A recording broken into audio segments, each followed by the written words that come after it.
So Sharon, we are in Woolloongabba. It's a hot Brisbane day and I'm excited because I just put my thongs on. Finally acclimatised to what Brisbane call formal attire, which is good. We're in Woolloongabba.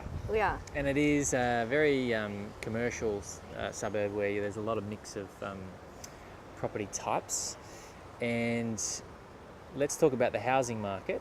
It's kind of been like a little bit of a yo-yo, especially in the last couple of years. It looks like the median price has come off, but is that yeah, right? so we have seen the median price come off from 15 to 16 and again to 17. But if you look a bit closer, what we've found obviously is there's not many house sales in this suburb in Woolloongabba as a whole. So on average over the last 10 years about 50 and the last 2017 was only 20, 23 or something like that.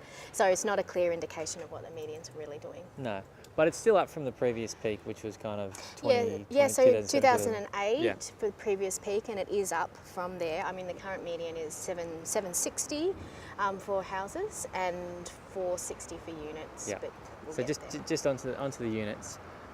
This is a classic story of Brisbane, much like Lunda where we were before, where the bulk of apartments has gone in a few concentrated areas, and this is one of them.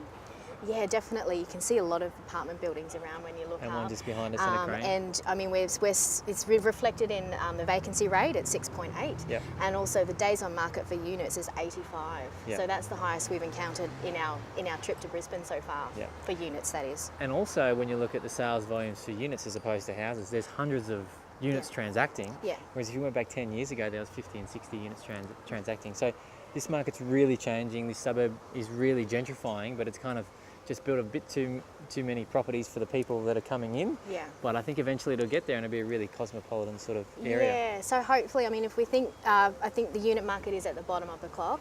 Pretty much 10 years of no growth. It's the same price. You can buy a unit for the same price as you could 10 years ago. So Woolloongabba houses, arguably that they're at 9, but it's really hard to tell. And units are most likely at the bottom, but this area was particularly badly hit with supply, so it could be a little bit behind 6, but we'll wait and see what happens in 2018. Excellent.